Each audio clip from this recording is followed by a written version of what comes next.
देखिए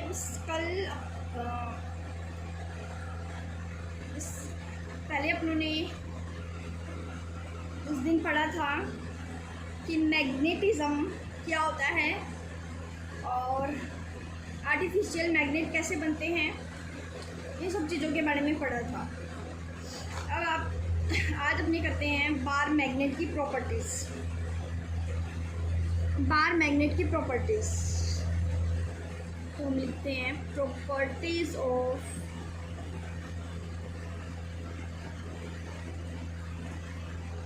bar magnet.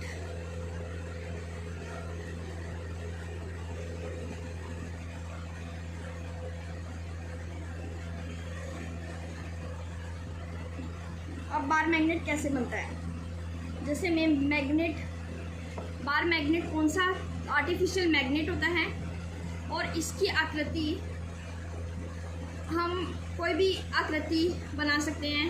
Bar magnet बन सकती है, मैग्नेटिक नीडल आकृति बन सकती है, कोई भी आकृति बन सकती है। तो अब अपने प्रॉपर्टीज़ ऑफ बार मैग्नेट पढ़ रहे हैं। जब कोई जैसे लोहा स्टील क्या होते हैं, ये चुंबकीय पदार्थ होते हैं। चुंबकीय पदार्थ जो चुंबक के द्वारा आकर्षित होते हैं उनको चुंबकीय पदार्थ कहते हैं। अब इनकी कोई छड़ लेकर किसी प्रबल चुंबक के द्वारा रगड़ेंगे तो या फिर धारावाही परिनालिका के अंदर रखेंगे तो उसे हमारा पदार्थ चुंबकित हो जाएगा। लोहा स्टील चुंबकित हो जाएगा, चुंबकीय गुण प्राप्त करके वो चुंबक बन जाता है। और अगर जैसे लोहा स्टील को हमने क्या कहा है, चुंबकीय पदार्थ होते हैं और चुंबकीय पदार्थ जो होते हैं वो चुंबक बन सकते हैं। चुंबकीय पदार्थ क्या बन सकते हैं, चुंबक बन सकते हैं।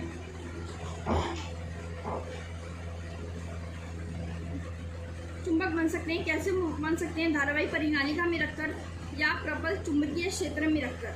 जैसे हमने पहले भी पढ़ा था कि हम चुंबक आर्टिफिशियल मैग्नेट बना सकते हैं। ये बार मैग्नेट ऐसे बनेगा और इसकी आकृति हम अपने हिसाब से डाल देंगे तो बार मैग्नेट बन जाएगा। अब हम बार मैग्नेट के बारे में पढ़ेंगे कि इसमें कौन कौन से गुण होते हैं।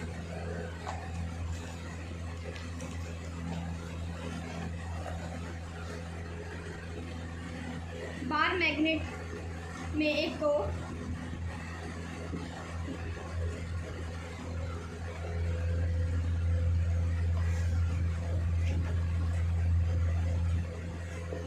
आकर्षण का गुण होता है, अट्रैक्शन का गुण, क्योंकि चुंबक ही बन गया तो अट्रैक्शन का गुण तो होगा ही। जब चुंबक में चुंबकीय पदार्थ हो, और चुंबकीय पदार्थ कौन से होता है, हमने बार मैग्नेट तो बना लिया। बार मैग्नेट भी हमने किससे बनाया, चुंबकीय पदार्थ लेकर। और जब बार मैग्नेट भी एक चुंबक होता है, क्या होता है, ये चुंबक होता है, तो चुंबकीय पदार्थों को आकर्षित करने का गुण होता है। एक बात, ये आकर्षण का गुण होता है, चुंबकीय पदार्थों को आकर्षित करने का। चुंबक अपने चारों एक क्षेत्र उत्पन्न होता है, ये बार मैग्नेट होता है, इसकी आकृति ऐसी होती है। चुंबक अपने चारों एक क्षेत्र उत्पन्न करता है, उसको क्या कहते हैं, चुंबकीय क्षेत्र।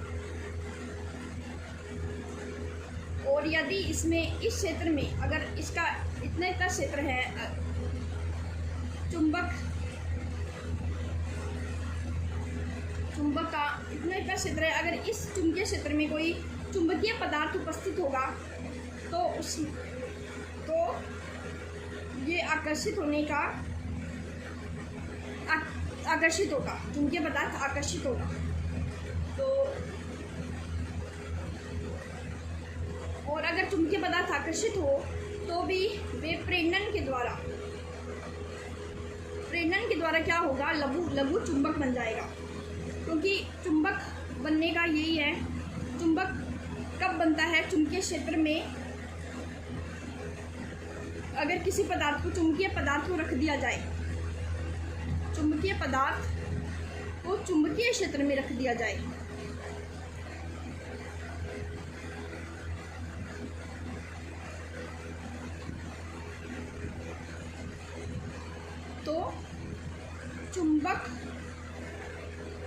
चुंबक, पूरा आप लिख लेना, बन जाता है। ठीक है, अगर चुंबकीय क्षेत्र में रख दिया जाए तो किसके द्वारा? प्रेरणन के द्वारा। कैसे बनेगा? प्रेरणन के द्वारा चुंबक बन जाता है। प्रेरणन के द्वारा चुंबक बन जाता है और इस घटना को, अपने चुंबक बनने को चुंबकन कहते हैं। कल परसों मैंने बताया नहीं था, हमने पढ़ा था चुंबकन। हमने पढ़ा था कि चुंबकन क्या होता है, किसी पदार्थ के चुंबकित होने को ही क्या कहते हैं? चुंबकन कहते हैं। तो इसे हम चुंबकन होना कहेंगे। तो लघु चुंबक हो। अब ये लघु चुंबक बन गया है कोई पदार्थ। और स्रोत चुंबक, ये सोर्स चुंबक है। जो सोर्स चुंबक यानी कि जो स्रोत है, चुंबकीय क्षेत्र उत्पन्न कर रहा है। ठीक है, सोर्स चुंबक चुंबकीय क्षेत्र उत्पन्न करेगा और लघु चुंबक, जो चुंबक प्रेरणन के द्वारा बना है, उसे लघु चुंबक कहेंगे। तो लघु चुंबकीय स्रोत और लघु चुंबक के मध्य अन्योन्य क्रिया से, दोनों के बीच अन्योन्य क्रिया होती है, तो वे आकर्षण बल अनुभव करते हैं। कौन आकर्षित होगा? ज़्यादा लघु चुंबक आकर्षित होगा स्रोत की तरफ। ठीक है, तो हम लिख सकते हैं कि लघु चुंबक और स्रोत के मध्य, स्रोत चुंबक के मध्य अन्योन्य क्रिया से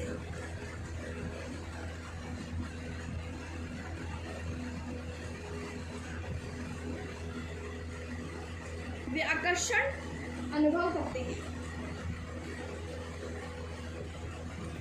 वे आकर्षण बल अनुभव करते हैं।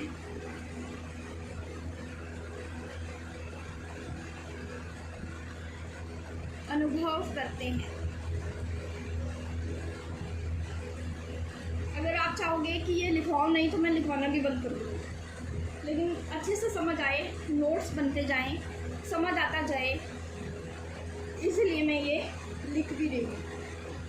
तो थोड़ा टाइम लग रहा है, लेकिन हमें हर चीज़ समझ आ जाएगी। अगर आपकी ये भी रिक्वायरमेंट होती है कि हमें ऐसा नहीं बहुत जल्दी से समझ जाए, तब भी हम कर लेंगे। इसके लिए अपना ईमेल एड्रेस अपने मेरे कमेंट में भेज देना। तो मैं फिर जो भी आपकी रिक्वायरमेंट होगी, अगर आपको मेरे से पढ़ना अच्छा लगता है और आपके कंसेप्ट क्लियर हो रहे हैं, तो मैं ज़रूर कोशिश करूँगी। अब जैसे हम कह रहे हैं कि अगर किसी कार्डबोर्ड लेकर उस पर छड़ चुंबक रख दिया जाए, यानी बार मैग्नेट रख दिया जाए। कार्डबोर्ड पहले लिया है, कार्डबोर्ड, उस पर छड़ चुंबक रखकर उसके निकट लोह चूर्ण यानी चुंबकीय पदार्थ फैला दिया जाए, तो लोह चूर्ण चुंबक के चारों ओर चुंबक से चिपक जाता है। चूर्ण चुंबक से चिपक जाता है क्योंकि वो आकर्षित हो रहा है। अभी हमने ये पढ़ा था कि आकर्षण बल अनुभव करेगा, तो ये और सिरों के निकट जो है वो आकर्षण बल ज़्यादा होगा। सिरों के निकट सर्वाधिक मात्रा में लोह चूर्ण एकत्रित होगा और केंद्रीय भाग में न्यूनतम मात्रा में होता है। यानी कि ऐसा प्रतीत होता है जैसे चुंबक के निकट, सिरों के निकट चुंबक के अंदर आकर्षण के केंद्र हो और सिरों के निकट ज़्यादा बल हो, ऐसा लगता है, ऐसा प्रतीत होता है। और फिर हम कहते हैं चुंबक के दो ध्रुव होते हैं जो समान सामर्थ्य के होते हैं और उनकी प्रकृति विपरीत होती है। सामर्थ्य का मतलब ये है जो दोनों ही एक ही बल से आकर्षित करते हैं चुंबक लोह चूर्ण को, एक ही बल मतलब समान बल लगाते हैं। उनकी क्षमता समान होती है, लेकिन एक नेगेटिव होता है और एक पॉजिटिव होता है। और जैसे विद्युतिक इलेक्ट्रिसिटी में कहते हैं कि एकल ध्रुव का कोई अस्तित्व नहीं।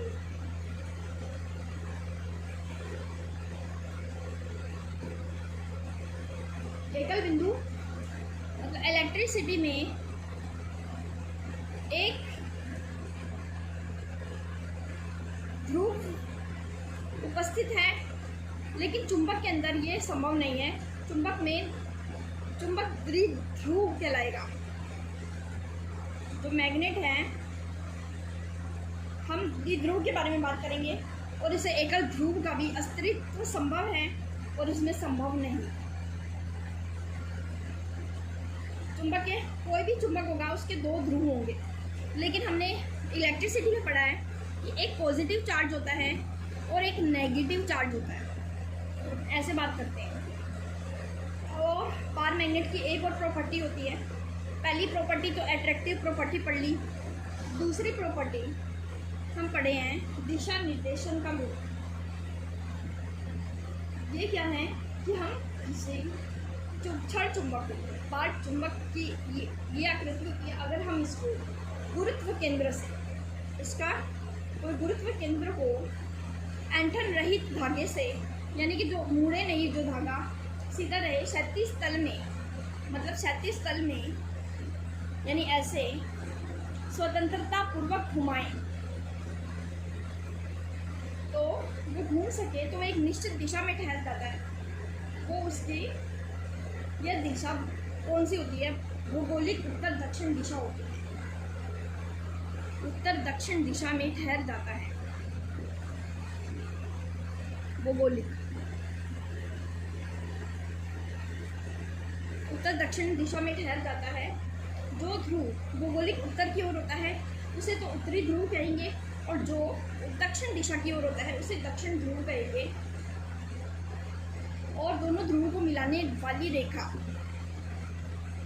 अब जैसे मान लो ये इस डायरेक्शन में ठहर गया, ये हो गया उत्तरी ध्रुव की तरफ, ये हो गया दक्षिणी ध्रुव की तरफ, यानी वो ऐसी ही डायरेक्शन में ठहरेगा। और उत्तरी ध्रुव और दक्षिणी ध्रुव को मिलाने वाली रेखा चुंबक की अक्ष कहलाएगी। ये अक्ष हो जाएगी चुंबक की।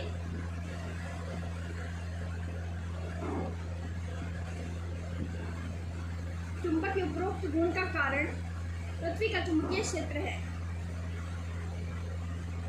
यानी कि चुंबक इस डायरेक्शन में कैसे ठहरता है? चुंबकीय क्षेत्र के द्वारा। पृथ्वी का चुंबकीय क्षेत्र